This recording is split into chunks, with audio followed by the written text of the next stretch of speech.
नाज़रीन मोहतरम, आपने अक्सर कदीम शहरों के बारे में सुना होगा जो कि खंडरात में तब्दील हो चुके हैं, जो अपने गुनाहों की वजह से तबाह बर्बाद हो गए और अज़ाब इलाही के हकदार ठहरे। इन्हीं कदीम शहरों में एक शहर पोम्पी भी था। पोम्पी शहर के लोग इखलाकी लिहाज से कौम लूत से भी बदतर थे।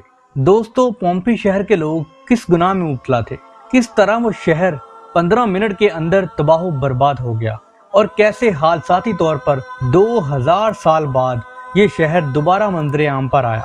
इस वाक़या की मुकम्मल तफसील जानने के लिए इस वीडियो को आखिर तक देखें और हमारे चैनल को सब्सक्राइब कर लें। प्यारे दोस्तों, आज हम आपको जिस शहर के बारे में बताने जा रहे हैं उस शहर को हजरत दाऊद अलैहिस्सलाम के ज़माने से मंसूब किया जाता है, जो कि अपने दौर के मारूफ और तरक्की याफ्ता शहरों में से एक था। लेकिन न जाने इस शहर को किसकी नजर लग गई और ये शहर ना सिर्फ तबाह बर्बाद हो गया बल्कि अपने पीछे एक इबरतनाक दास्तान छोड़ गया। प्यारे दोस्तों, ये वाकया 1774 का है, जब इटली के बंजर इलाके के एक किसान ने इस इलाके में पानी निकालने के लिए कुआं खोदा तो काफी ज्यादा खुदाई करने के बावजूद इसे पानी ना मिला, मगर वो अनजाने में ऐसे शहर की दरियाफ्त की सबब बन गया जिसको ढूंढने के लिए साइंसदान गुज़श्ता 2000 सालों से कोशिश कर रहे थे।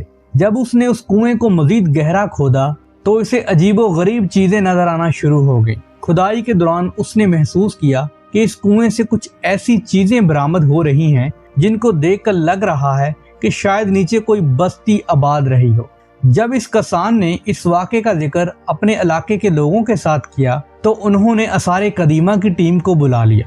जब आसार कदीमा वालों ने इसकी खुदाई की तो उनकी हैरत की इंतहा न रही कि जिस शहर को वो 2000 सालों से ढूंढ रहे हैं वो तो उनकी सरजमीन के नीचे ही है। इस खुदाई के बाद इसके बारे में मजीद इंकशाफात किए गए कि ये शहर बड़े तजारती मराकज में से एक था, जिसकी तामीर 7वीं सदी कबल मसीह में की गई थी। शहर के खंडरात को देखते हुए अंदाजा होता था कि इसके रहने वाले अपने ज़माने के महज़ब तकाज़ों से पूरी तरह आगाह थे।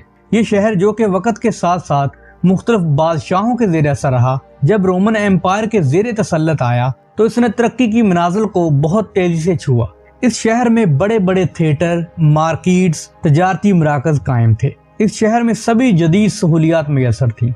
इस शहर के बासी बहुत खुशहाल जिंदगी बसर कर रहे थे, लेकिन इन्हीं आसाइशों की वजह से इस शहर के बासियों ने गुनाहों की दलदल में पांव रखे और वो इसमें धंसते ही चले गए, जिसकी वजह से इस शहर को कुदरत ने न सिर्फ अपनी लपेट में ले लिया बल्कि वो आने वाली नस्लों के लिए एक इबरत भी बन गया। नाज़रीन मोहतरम, जैसा कि आप जानते हैं कि तारीख़ इंसानी में कौम लूत इस किरदार की हामिल थी जिसने जिस्म परस्ती को फरोग देते हुए फितरत से बगावत का जुर्म किया और बलाखर अज़ाब इलाही का शिकार हो गए। जबकि इस शहर के लोगों ने भी अपने अबाओ अजदाद के इस गुनाह पर अमल पैरा होते हुए इसको गुनाहों की ऐसी बस्ती में तब्दील कर दिया जहां पर इंसानी और इखलाकी इक़दार सिरे से ही खत्म हो गई थी। यहाँ तक कि बाज़ ऐसी रवायात भी हैं कि पोम्पी के रहने वाले अपने जैसे इंसानों के साथ बेहयाई के साथ साथ जानवरों के साथ भी बेहयाई करने लगे थे और इस बदफेली की तस्वीर बनाकर शहरों के चौराहों में लगा रहे थे ताकि देखने वालों को भी इस गुनाह की तरफ माइल किया जा सके। प्यारे दोस्तों, जैसा कि आप जानते हैं कि जब कौम लूत हम जिन्स परस्ती के गुनाह का शिकार हुई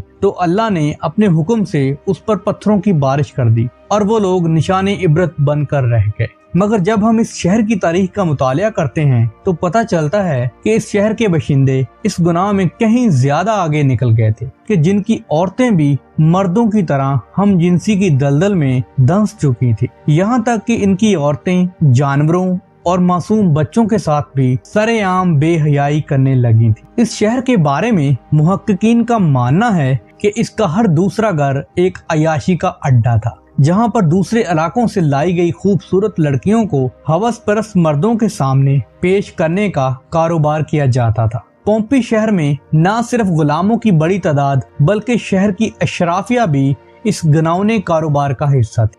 प्यारे दोस्तों, शहर के मकीन इस कदर इखलाकी गिरावट का शिकार हो चुके थे कि माज़ियो हाल में इसकी कोई ऐसी मिसाल नहीं मिलती थी। इस शहर की खुदाई के दौरान इंतहाई बेहुदा तस्वीर भी मिली। वो इस कदर बेहुदा और इखलाक बाख्ता थी कि कोई भी शख्स उनको देखना या याद रखना पसंद ना करेगा। इस दौर के लोग इतने बेशर्म थे कि वो अपने मकानों की दीवारों पर अपने बेहुदा ख्यालात और शायरी तक को लिखते थे ताकि पढ़ने और सुनने वाले भी इस गंदगी का हिस्सा बन सके। ये इंसानी तारीख का ऐसा पहला शहर था जहां पर ऐसे स्विमिंग पूल बनाए गए थे जहां मर्दों और औरतों को एक साथ नहाने की दावत दी जाती थी। ये कहानी यहीं खत्म नहीं होती। यहाँ हर घर बुराई के अड्डे होने के बावजूद इस शहर के मरकज में एक बहुत बड़ी इमारत तामीर की गई जिसको सबसे बड़े फहाशी अड्डे का दर्जा हासिल था। ये एक 2 मंजिला इमारत थी जिसका निचला हिस्सा आम लोगों के लिए मुख्तस था, जबकि ऊपर वाली मंजिल शहर की इशराफिया के लिए मखसूस थी, जहां पर बेहयाई की ऐसी महफिलें सजाई जाती थीं जिसे सुनकर इंसानियत भी शर्मा जाए। नाज़रीन कराम, जब फितरत को पामाल किया जाएगा तो यकीनन अल्लाह पाक का कानून हरकत में आएगा। इस शहर के मकीनों के साथ बिलाखिर यही कुछ हुआ। जब एक दिन मामूल के मुताबिक वो अपनी रंगरलियों में मगन थे कि अचानक इस शहर के साथ वाक़या पहाड़ ने गज़बनाक होते हुए लावा उगलना शुरू कर दिया और कुछ ही देर बाद शहर पर राख और धुएं की यलगार हो गई और देखते ही देखते 20,000 लोगों का शहर राख के नीचे दंस गया और लोगों को अपनी जगह से हिलने तक का मौका नहीं मिला। इनकी लाशें इसी हालत में इबरत का निशान बन गई। कहा जाता है कि ये शहर सिर्फ 15 मिनट के अंदर सफा हस्ती से मिट गया और आने वाली नस्लों के लिए निशाने इबरत बन गया। प्यारे दोस्तों, अगर आपको हमारी वीडियो अच्छी लगी है तो प्लीज़ इसको लाइक कर दें और हमारे चैनल को सब्सक्राइब कर लें और ये बेल आइकन को प्रेस कर दें ताकि हमारी आने वाली वीडियोस की अपडेट्स आपको बर वक्त मिल सके। शुक्रिया।